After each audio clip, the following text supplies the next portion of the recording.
Hi, welcome to Mahanagar. నేను మీ మనోజ్. భూమా అఖిలప్రియకి అస్వస్థత ఏర్పడింది. So ఆవిడ హాస్పిటల్లో ఉన్నా సరే అదే ఊళ్ళో ఉన్న ఆవిడ చెల్లి కానీ ఇంకా మంచు మనోజ్, ఆవిడ చెల్లి ఎవరైతే భూమా మౌనిక కావచ్చు, ఇంకా మంచు మనోజ్ కావచ్చు, కనీసం చూడటానికి కూడా వెళ్ళలేదు. సో ఈ సందర్భంలో ఏంటంటే వీళ్ళిద్దరికి సిస్టర్స్కి చెడిందా అని కూడా రూమర్స్ చాలా షికారులు చేస్తున్నాయి. సో ఇలాంటి మధ్యలో మనతో పాటు జీవన్ చారి గారు ఉన్నారు, ఆయనతో మాట్లాడదాం. నమస్కారం అండి. ఏంటి సార్, కనీసం అక్క హాస్పిటల్లో ఉంటే ఒక రోజంతా 24 hours బెడ్ రెస్ట్ తీసుకొని అసలు ఏమైందో తెలియని టెన్షన్లో ఉంటే కనీసం చెల్లి చూడటానికి రాలేదు. ఇలాంటి సందర్భంలో ఏమనుకోవాలి? సో మొట్టమొదట చాలా కాలం తర్వాత భూమా గారి కుటుంబం గురించి మాట్లాడే అవకాశం మీ మహానగర్ ద్వారా వచ్చింది.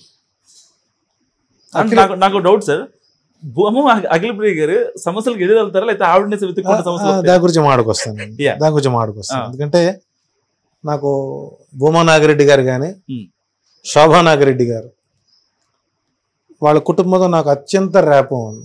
Okay okay.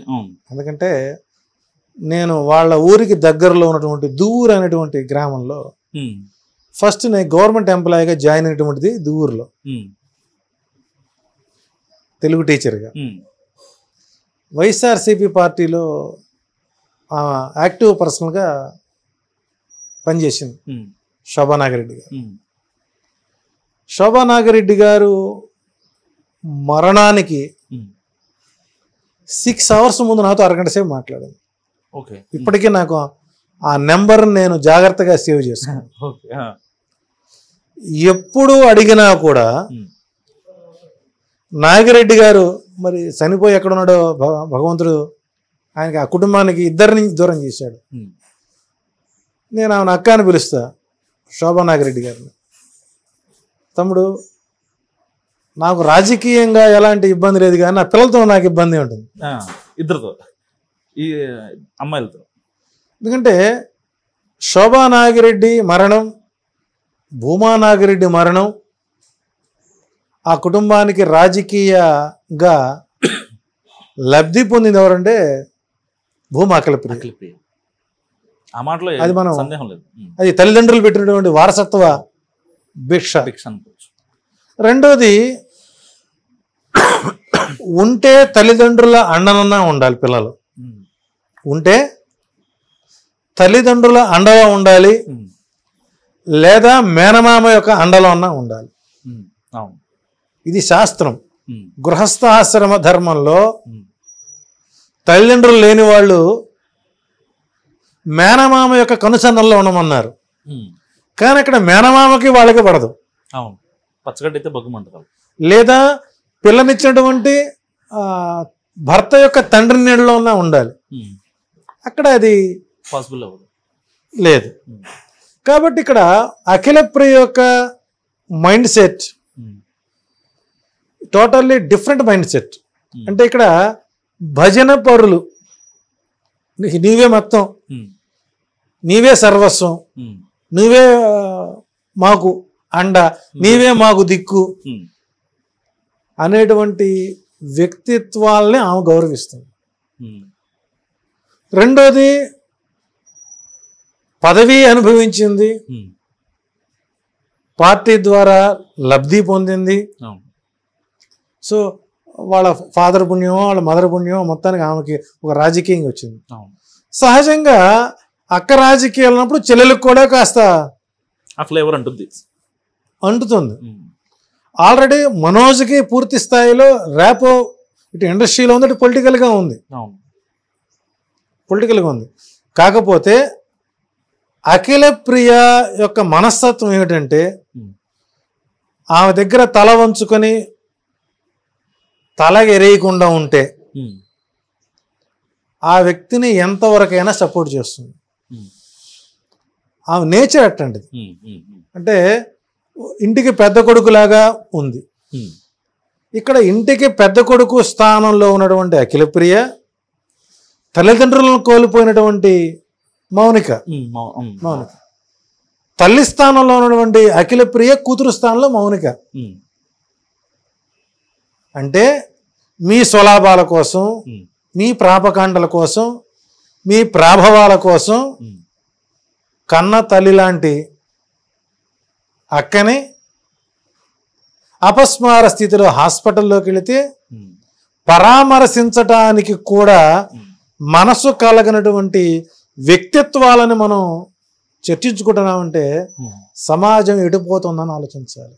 అంటే ఆ టైంకి వాళ్ళు ఆర్థిక సంబంధాలు, మానవీయ కోణాలని, మానవీయ బంధాలన్నీ ఆర్థిక సంబంధాలుగా మారాయా అన్న భావన కలుగుతుంది. కాబట్టి ఇక్కడ చాలామంది అన్నారు, మా మాస్టర్ గారు మోహన్ బాబు గారు, మంచు మోహన్ బాబు గారు మాకు డ్రిల్ ట్రైనింగ్ టీచర్. ఒక రోజున ఇదే మనోజ్ కోసం నన్ను ఫామ్ హౌస్ పిలిపించి నన్ను అరే అనేటువంటి స్వతంత్రం ఆయనకు ఉంది. అరే వాడు వెళ్ళిపోయాడు ఇంట్లో నుంచి, వాడు వెళ్ళిపోయాడు, టీచర్ గారు తల్లి భార్య మంచాన పడింది, వాడిని తీసుకొచ్చే శక్తి నీ ఒక్కడికే ఉంది. అంటే నాకున్నటువంటి ఆస్ట్రాలజీలో ఉన్నటువంటి ఒక గొప్ప ఏంటంటే, ఎవరన్నా ఇంట్లో నుంచి వ్యక్తులు వెళ్ళిపోతే ఆ వెళ్ళిపోయినటువంటి సమయాన్ని డీకోడ్ చేసుకుని వాడు ఇటుపక్క వెళ్ళాడు ఎక్కడ నుంచి చెప్తాను నేను. ఓకే, అది ఆయన బాగా తెలుసు. ఏంటి పిలిచారు, రై నిన్ను నమ్మి నేను పిలిచాను, నా భార్య మంచాన పడింది, వీడు ఎక్కడో పోయి చెప్పకుండా వెళ్ళిపోయాడు, నువ్వు వాడిని తీసుకొని రావాలి 15 రోజుల సమయంలో, ఆ తర్వాత నాకు కనపడం అన్నాడు. కరెక్ట్గా ఆయన అలాగే మాస్టారు చేస్తాను, వచ్చాక మీరేం మాట్లాడకూడదు, మౌనంగా ఉండాలన్నా, వస్తే వాడు ఒక్కడే రావాలి ఇంటికి అంటే అప్పుడు అతను ఎవరితో లివింగ్ టుగెదర్లో ఉన్నాడు. ఓకే మాస్టర్ అలాగే చేద్దామన్నా. నాకు 18,000 రూపాయలు ఇచ్చారు, ఇది కట్ చేయకుండా వేయండి మీరు ఇచ్చారు. కరెక్ట్గా 18వ రోజు వ్యూహాత్మకంగా మనకు ఎలక్షన్లు వచ్చాయి, ఫిలిం నగర్ ఎలక్షన్లు రావడం. ఆ టైంలో మంచు విష్ణు ప్రెసిడెంట్గా ఎలక్షన్లు ఉంచున్నాడు. ఆ టైంలో వచ్చాడు, వచ్చినవాడు ఉండిపోయినాడు. ఆ తర్వాత మాస్టర్ గారిని కలిసింది లేదు, నేను మళ్ళీ నా వర్క్ అయిపోయింది, టాస్క్ కంప్లీట్. కాబట్టి ఇక్కడ ఒక తండ్రికి ఎగనెస్ట్గా అగ్రెసివ్గా వెళ్ళేటువంటి స్వభావం మనోజిత్ కూడా కాదు. So some probe. సో కాబట్టి ఇక్కడ మౌనిక అనేటువంటి అమ్మాయి కొద్దిగా తన భర్తను కూడా రాజకీయంగా చూడాలనుకుంటుందేమో, దాని మీద అఖిల ప్రియ మీద ఒట్టి తీసుకుని వచ్చి ఉండొచ్చు, దాని మధ్య వారు మానసిక సంఘర్షణకు గురి కావచ్చు. ఇంకెక్కడ అది కాదు ఇంకేమొస్తాయి, properties.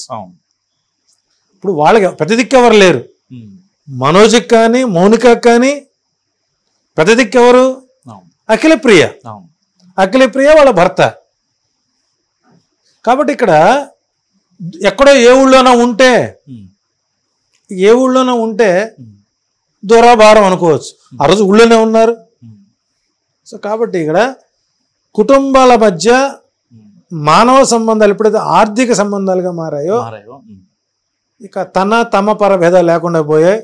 So Akhila Priya nature అనేటువంటిది వ్యక్తిగతంగా తన నమ్మిన వారిని, తను ఆశ్రయించిన వారికి పరిపూర్ణమైనటువంటి ఫలితాన్ని ఇచ్చే అమ్మాయే కానీ తన కుటుంబ సభ్యులను దూరంగా పెట్టుకునేటువంటి స్వభావం కాదు. సో కాబట్టి ఇక్కడ మనోజ్ మౌనిక యొక్క మానసిక లక్షణాలే ఇటు రెండు కుటుంబాల్లో కూడా రాజేసిన పరిస్థితి ఏర్పడుతుంది. కూడా అఖిల ప్రియ నేచర్ని మనం ఎప్పుడు గౌరవించాలి. ఆ పెద్దరికాన్ని ఆ కుటుంబం గౌరవించిన రోజే ఆ కుటుంబం మళ్ళీ లైమ్ లైట్లో అనుకూలంగా ఉండే అవకాశం ఉంటుంది. Thank you so much sir. ఇవి చారి గారి కామెంట్స్. చూస్తూనే ఉండండి మహానగర్.